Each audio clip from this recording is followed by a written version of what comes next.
Уба тема ова за навивачите, не можам да речам. Може има уште што се збор. Арно, ама дур ние правиме муавет за навивачите, се поќе земат замав мафијашите. Там не овие што се прави мафијаши, тие си го имат земено замав одамна. Си го терат бизнисот, тие не му треба ни в ништо. Туку овие што мислат дека се мафијаши во живот. То нив што правиме да ми објасни не. Овие со плава крв што се синој на мама и на тато, ме сваѓаш. Пошто ние другите не сме синој на мама и на тато, само тие што мислат дека можат што сакат да прават во животот и уопште да не одговарат. И ти кажам, не само што мислат, туку очигледно и прават. Иначе немаше сме нова дереџи да го правиме муавето, ама ете сме го правиме. И уште полошо што не сме ни прв пат на оваа тема.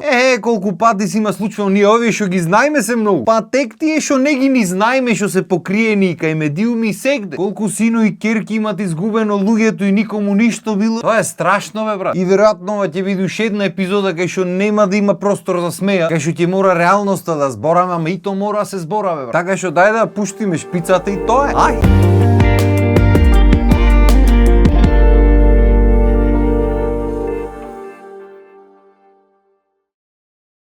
Пред да влезам јас клизач и да земам луѓе надолу, прво морам да кажам дека за разлика од медиуми и луѓе што клават работи за кликој, лајко и така натаму, што зборат и што пишат само за да бидат попривлечни на луѓе. Јас овде си кажувам моето мислење лично. Ако ти чини супер, ако не ти чини, кој те праша? Не е за џабе крстена емисија. И еден апел до тие што пишат за кликој, за лајко, не пишете глупости мора. Никој не пазите, поке сите гледате први да изваите веста таму штрак, што ќе се деси после не е бит. Не може така бе друга. Пошто револтот е голем и треба да е голем. И промени мора да има. Крајно време е да има некакви промени. И народот наш е напатен народ, море темпирана бомба сме. Вистина имаме голем прак на толеранција, ама до која ќе трпи. Неки многу за катастрофа. И мене ми иди, не оти не ми иди. Знаеш колку пати имам видено нешто вакво, имам посакано јас лично револуција да кренам. И не оти немам храброст, не вели два пати брат. Значи колку ми фали ремче сум за такви работи. Само што ми дал Господ табиет да можам да се издишам, да седнам и да издишам, да ги смирам емоциите и после да думам шо понатам. Пошто секоја наша одлука не влијае само на нас, влијае и на сите околу нас. Сакале ни или некеле, не сме сами во животот бе. И то што живееме во себичен свет, ајде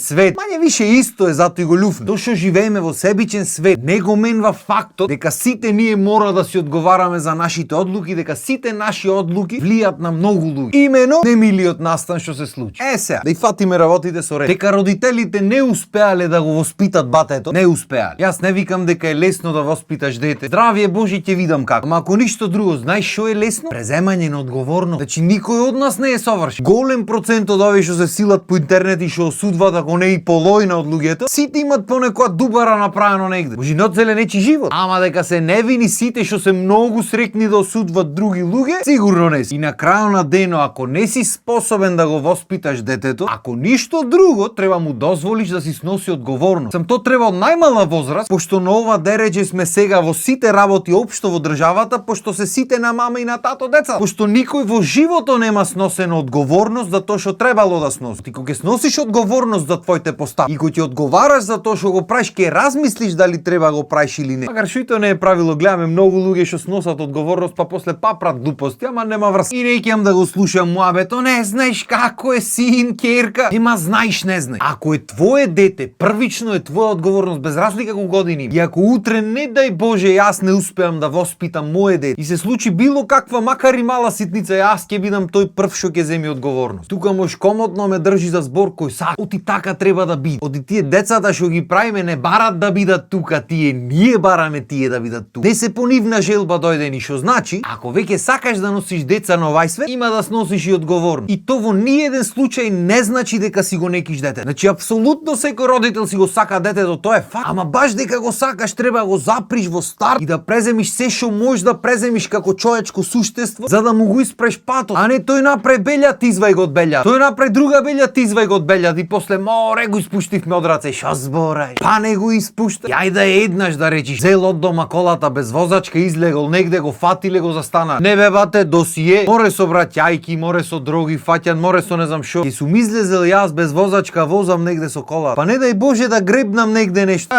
Фати го на време, испрај му го патот. И се нормално едноставно не успева стално. Некои луѓе едноставно имат предиспозиции, па дури и талент да прават глупости. И за то треба талент. Мене да моте па ще влезам в продавница ми речиш земи една мастика пикни в джеп. Немам брат, ќе ме фатат на фацата ми се чита. Едноставно не сум тој човек, тоа е. И не другарите терале неш кој сака нека те тера, едноставно не си таков човек и точка, готово. И то не е оти сум растел во некоја розева многу убава средина. Ела види ја средина така имаме растен. Ела види ги жити мене и улици и мала дур да стигнеш до школото пешки и школото види го па ќе правиме муаве. Ако негде можеш да ги изучиш сите глупости, сите такви занајди, тука Арно мој направи глупост да те видам. Оди направи глупост и врати се дома. Мислиш мило му беше на татко ми без разлика дали јас сум направил нешто или други деца направиле, мене ме пушташе в ќош. Не му беше мило. Ама тоцкав си сносам одговорности за моите и за на брат ми постапките и за туѓите постапки. Пошто како постар брат, не можеш брат ти да направи глупости само тој да е ќоте. Ја и шитио ти си му дозволи и да, ќотек од рајо е дојде. Глас да не слушне. Јас не зборам за ќотек крв да плукаш забите, а си ги плукаш онде по улица. Ќотек воспитен, како казна за нешто што си направи, како средство за воспитување. Е неприкосновен начин за да сватиш колку ја имаш љуфнато работата. Има луѓе што зборој не разбират. Пошто иако сакате да вервате дека вашите деца не се баш на ниво да разбират се, знаат многу убаво колку сте вие меки во душа. Знаат дека ќе му даваш тајмаути и ќе те казнам ово, не на крај пак ќе му даш лижалче. Јарно, ма зато не постои суштество на светот воопшто што нема да разбере на воспитна потиква. И можете да пробвате да ме обоите како некој насилник колку сакате. Фактот стои дека јас во животот со прст немам човек гибнато, а уште поголем факт е дека очо не сте тепани, зато сме нова дере. Оти сте со нежно воспитвање од гледање. Зато сме тука, оти никој не сноси одговорност бе брат. А другиот факт е дека гледате многу филмови и после тоа влегвате во тие филмоите пошто реалноста не ви чини. А тоа е најлошата комбинација. Значи ем невоспитан, ем не ќе се соочи со реалноста или проблемите што ги има во моментот, ем филмчина во глата милиард. И таквите луѓе обично си се наоѓаат како магнет се спојува. И ќе гледат претежно некој балкански мафијашки филмови или странски, ама за странските јазик треба. Ране, нешто јужни ветар ти реков ми рече и ќе си најдат истомисленици, што е најлошо од се во ситуацијава, што тие истомислениците нивни уште ги величат ваквите сурати. А во меѓувреме невини луѓе страдат и нивните фамилии се осакатени за цел живот. Јас не знам ни дали можам да замислам нешто вакво се случи вече. Искрено не му посакувам на никој. Пошто не дај Бог, значи не дај Бог, не постои ни родител, ни титула, ни институција, ни жива сила на светот што ќе ја спречи правдата. И ова не го зборам нити за лајкој, нити за кликој, нити за внимание, за ништо врат. Нити па сакам да ја подгревам ситуацијата, веќе доволно е загреана. Ама во секој случај крајно време е да профункционира се што треба профункционира во држава. Одговорност мора да има точка и не само за него, туку мора да има одговорност за сите. Не дали бил нечи син, не дали бил некој на функција, некој сака нека биди мора. Ако може да се затварат луѓе што продават чај и да плаќат казни луѓе што продават кебапи на пример. И ако може како вие што сакате речите обичниот граѓанин да биде казнет за се и се што, треба и сите вие исто да одговарате на ист начин секој. Оти верували или не, сите сме ние обични граѓани во оваа држава. Знам дека сакат некои луѓе на пиедестал да живеат, ама на крај на денот и вие сте граѓани исто како ние што сме. И та правдата треба важи правда за сите исто, а не за некој мајка, за некој маќе. И ако сте доволно паметни, а верувам дека сте, ќе почнете да оправате работата на Тополе, оди го што гледате на народот овде му е дојден. И пред да завршам епизодата, едно сочувство до родителите и до нив и до сите што имат изгубено некој на било каков ваков начин. Алал да вие за силата што имате да се носите со нешто вакво и се надевам дека конечно еднаш правдата ќе биде послужена. А до сите останати се извинувам што еве и јас морав на темата зборам. Посилно беше од мене. Поќутив неколку дена, ама едноставно денес тоа му дојде ред. Оти ако има нешто што ме нервира во животот, тоа е неправда. И мислам дека доста од нервози за денес. Останете на нашата програма и се гледаме наредна епизода. Се надевам со нешто повесело. Поздрав и убав ден.